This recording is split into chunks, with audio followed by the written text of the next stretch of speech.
This podcast is brought to you by Proton Dealership IT, experts in dealership cybersecurity and IT management.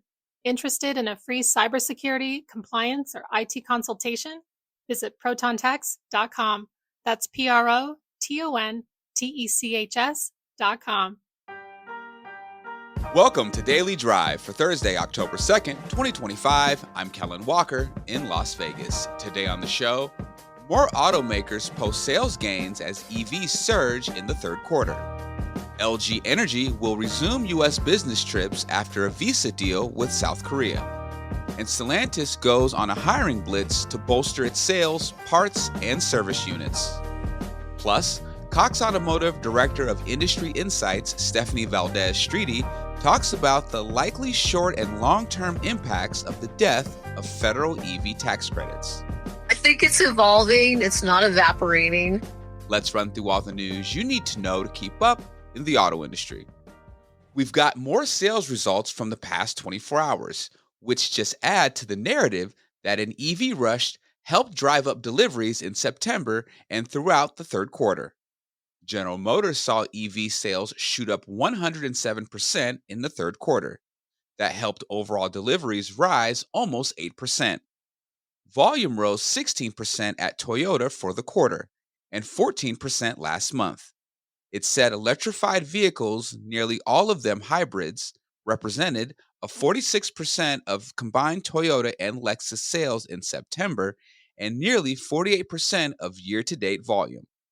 Stellantis' sales slump ended after 8 straight quarters. Third quarter volume rose more than 6%, behind an 11% gain at Jeep. You can find all of the latest sales results and analysis at autonews.com. South Korean battery maker LG Energy Solution says it will gradually resume business trips of its employees and subcontractors to the United States. That comes a day after the country agreed to allow South Koreans to work on equipment at U.S. sites under existing temporary visas. Last month, U.S. immigration officials raided LG Energy Solutions' joint plant construction site with Hyundai Motor and arrested hundreds of South Korean workers. They were released after a week of negotiations between the two countries. And Stellantis is hiring more than 200 people to bolster its sales, service, and parts field operations. That reverses job cuts that happened under former CEO Carlos Tavares. The new jobs include tech advisors and area sales managers. The automaker hopes to fill the positions by the end of March. The hiring blitz aims to have field managers responsible for about 10 dealerships each. Today, many of the people managing parts and service operations handle about 20 stores, and there's a 15-to-1 ratio for employees in sales. And those are today's headlines. You can find more details on all those stories at autonews.com. The pull-up of EV sales before federal incentives go away this fall has juiced sales for many automakers. But what happens now that those credits are gone? Our own Jake Neer spoke with Automotive News senior editor David Phillips about it earlier today. Dave Phillips, welcome to Daily Drive. Thanks so much for joining us. Thanks, Jake. Happy to be here. All right, so we've talked a little bit on today's show and yesterday's show about the results so far. Seems like EVs are really powering a sales gain for most automakers. What are sort of the biggest takeaways for you? Well, it looks like the market's going to be up about 6% in the third quarter. That's probably going to be the strongest quarter so far this year.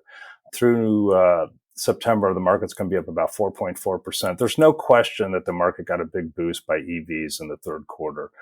You know, with the expiration of the $7,500 federal tax credit at the end of September drove a lot of that volume. I think some automakers were spooked that they were sitting on too much EV inventory. And according to Cox Automotive, the EV inventories have really dropped 44%, around 44% over the last year. And those automakers had EVs and are most exposed did really well. I'm talking about General Motors, Hyundai, Kia. Ford to a lesser extent, you know, and a lot of EVs set records during the quarter. I know GM did, Hyundai and Kia did, as did Ford. It's not often that we see too many automakers posting triple-digit EV gains. Right, right. I mean, again, they're kind of. I mean, we've written about how adoption rates have really slowed, and I think the fact that Congress passed this bill and Trump signed it that basically did away with the incentives, I think, really accelerated some of these deals. Nobody wants to be caught with a bunch of inventory. And because of that, I think the outlook for the fourth quarter is going to be a little slow. I know some of these companies are trying to carry over some of the incentives into the fourth quarter. And Hyundai, for example, has cut the price on the Ioniq 5. That's our top seller to try to keep momentum going for that model. Again, Hyundai is fairly exposed to EVs and they want to keep the momentum going that they've enjoyed. Yeah. So when it comes to the overall market moving forward, have we heard much from analysts on what we expect now that the EV tax credit is gone and sort of what we expect for the next 3 months before the end of the year? Yeah, if you talk to Cox and some automakers, that they think there's going to be a little bit of a letdown in the fourth quarter, after the big pull up. I think if you look at some of the macro factors out there, consumer sentiment's in a bit of a slump right now. I think there's a lot of caution out there. The job market is certainly slowed. And so I think, and overall, I think that you're going to see a cautious consumer going forward. Obviously, the industry is going to do their best to, dangle incentives to get people, off their couches and into showrooms to look at stuff. But at the same time, too, some analysts say that, there's more tailwinds now developing. Interest rates are going to be lower. Incentives, depending on what they do with incentives, that's going to be a factor. But I do think there's a little bit of caution going on right now, and that, given what, is happening at the macro level with interest rates falling, I think we're going to see some softness in the fourth quarter. Of course, the industry will do what they can to prime the pump. Yeah. Well, thanks, Dave. Really appreciate you joining us. David Phillips is a senior editor here at Automotive News and is always on top of the quarterly and monthly sales results here in the U.S. Dave, thank you so much for joining us on Daily Drive. You bet. Thanks, Jake. Coming up, we'll talk more about the effects of the end of federal EV tax credits with Cox Automotive's Stephanie Valdez Streaty. That's next on Daily Drive. Automotive News Shift Podcast brings you the latest on automotive technology, trends, and transformation. I'm Hannah Lutz. And I'm Molly Boygon. We're the new co-hosts of Shift, and we're excited to bring you new conversations with experts and industry insiders like this one with Larry Dominique, president of LD Management Consulting. I do believe the legacy OEMs are falling into a trap. They've got to find a way to, in some ways, build a new airplane while they're still in flight. Catch Shift, available every Sunday, wherever you get your podcasts. While you provide top-notch support to your team and customers every day, is anyone taking the time to ensure your sensitive data remains secure? Just one click on a malicious link can place your entire dealership in danger. In fact, the average cost of a data breach surpassed $4 million last year. Stay one step ahead by understanding the threats and minimizing your risk. Proton Dealership IT works around the clock to provide you with support 24/7, 365. Operating out of a cutting-edge security operations center located in the USA, Proton continuously monitors, detects, and responds to your potential network issues or cyber threats. You've got a lot on your plate. Keep your focus on where it matters most, your customers. We'll handle the cyber support. Learn more about our comprehensive services at protontex.com. That's PROTONTECHS.com. Welcome back to Daily Drive. I'm Kellen Walker. The repeal of the U.S. electric vehicle tax credit won't just crash EV sales in the fourth quarter, it could also slow the pace of adoption for years to come. That's according to a number of industry forecasts. Our own Lawrence Iliff spoke with Cox Automotive Director of Industry Insights, Stephanie Valdez Streaty, about the likely impacts of the end of the credits. Here's a piece of their conversation. And so I'm just looking historically, I mean, how big of a hit do you think this is going to be for EV adoption, for the rest of the decade? I mean, it seems like, Jim Farley had some comments the other day. It seems like it's not going away, but it's going to be a lot less than what we expected. I think it's evolving. It's not evaporating, but definitely I think to your point, like because of, the incentive, the price premium that EVs still have over gas in the new market. But I think, so definitely the carrot and the stick are taken away, right? So not only the incentives, as you know, there's like the EPA, the emission guidelines, CAFE, no penalty for noncompliance. You have the California waiver being revoked and whatever happens with that. So I think there's a lot of this stuff going on. But at the same time, I do believe, we're going to still see innovation. We're going to see investment. And I think at the end of the day, it's going to be critical for the industry to have more affordable EVs. The Equinox has done pretty well with, hardly any incentives. I know they're eligible for the IRA, but I think just below that price point. And then if Ford's able to execute on whatever that universal platform, what kind of vehicles, the Bolt's coming out. So I think it's going to be critical for the industry to continue to innovate on reducing price or cost in the manufacturing process with the batteries, whether it's reducing, like in the battery, cell pack, making it, less space, changing the chemistries. So I think that'll all continue, but just at a slower pace. Yeah. And I think that's the issue, right? But it's going to depend on what models resonate with consumers. Yeah, it seems like we've kind of gone through a phase and we're coming at the end of that phase, right? And I guess it's been a long phase because it's been 15 years since the original tax credit. Yes. And yes. And automakers have tried different things. They tried the small dinky cars, and then they tried expensive fancy cars, and with the Equinox it looks like they're getting a little down more to, mainstream cars in the 30s and the 40s rather than, the 40s and the 50s. And when you tried the trucks, that didn't really work. It's kind of a period of experimentation. And so now it seems like the automakers are going to kind of have to sit down and rethink this a little bit. No, Yeah, I think it's what rethink the product, right? Something that's affordable, that resonates with the consumer.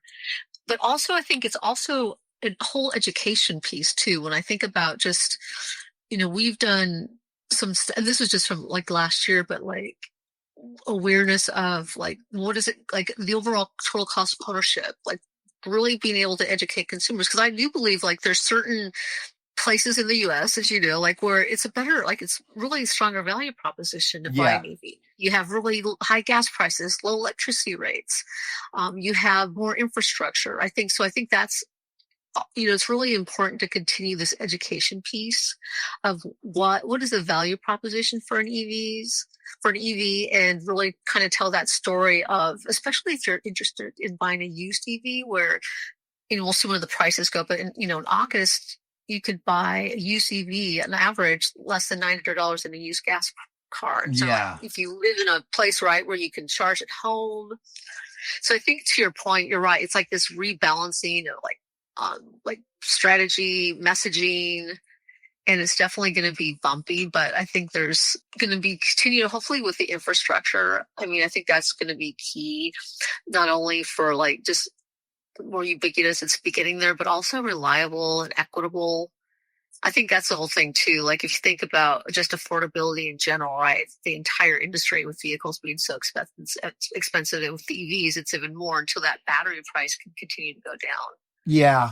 I think, I'm just looking at it historically, and I went back and looked up some stuff, and it seems almost unfair. It feels like the automakers kind of got pushed into making these pledges and stuff. I mean, how can you have 50% of the industry change in, a decade? I mean, that's ridiculous. I mean, it's almost all the batteries and all the charging and consumer awareness and, consumer lifestyle. And I mean, it's just too much. No, I mean, I'm an EV advocate. I think they're great, but it just seems like trying to jam that into 10 years is kind of silly.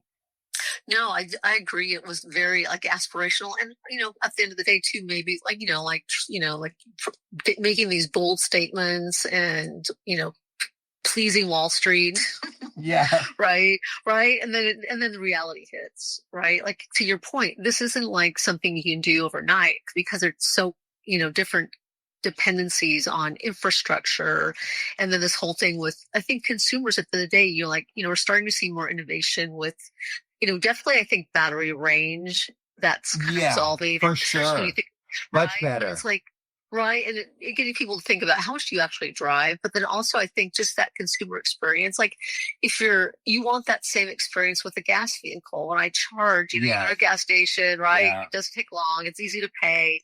So I think that's the other thing too. Consumers want fast charging, which will get there, and hopefully in a way that I think with advanced technology in a way that won't degrade the battery quickly, with sophisticated battery thermal management systems, cooling systems. I think that'll help.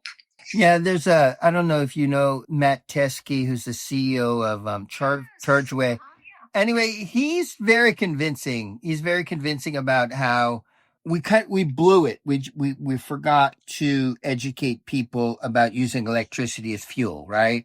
Yes. And saying this is a fuel, it fuels your car, but it's different, and I'm going to explain it to you in a simple way that you can understand, right? And people, that conversation kind of like never happened. And so people are like, well, wait a second. I have the hybrid versus an EV, and, one feels like this and one charges like this, and, forget it.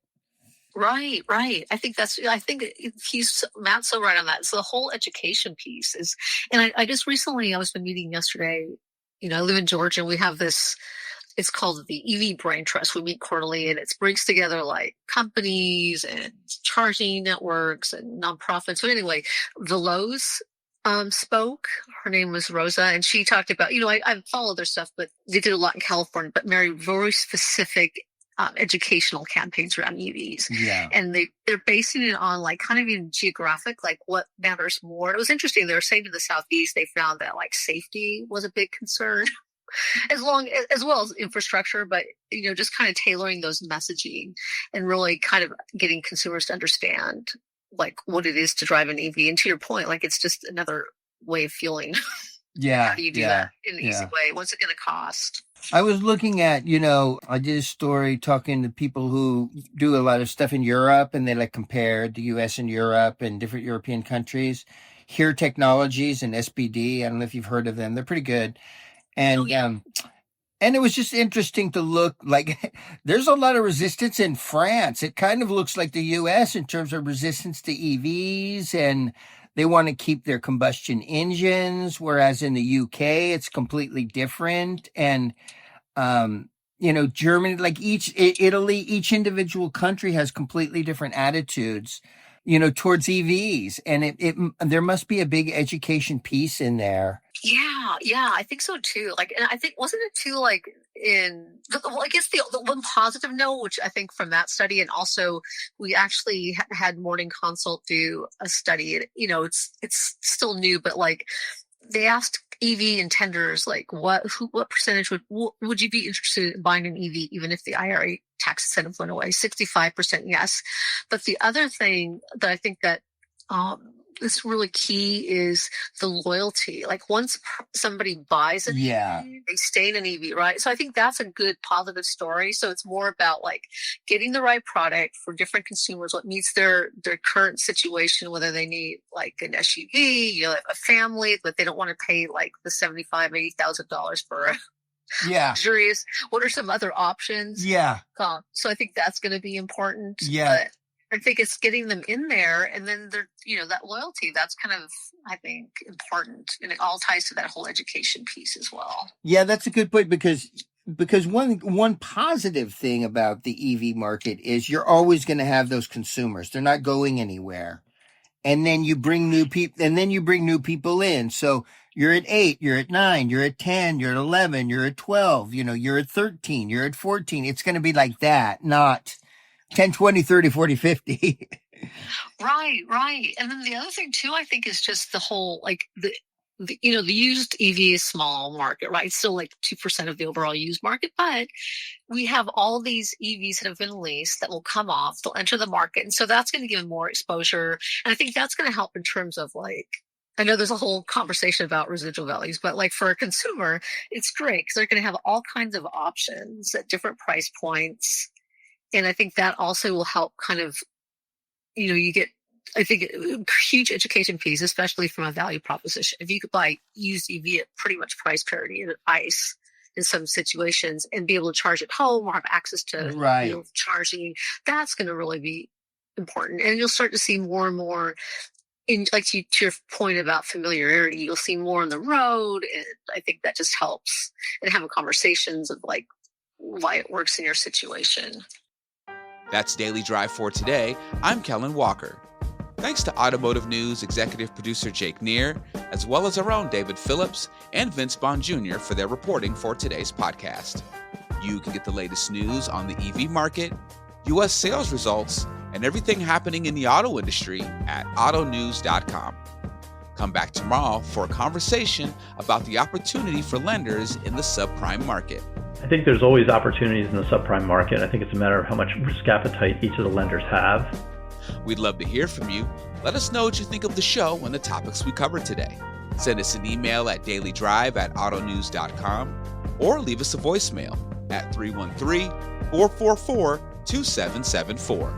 And if you enjoyed the podcast, remember to like, leave a review, and subscribe so you never miss an episode.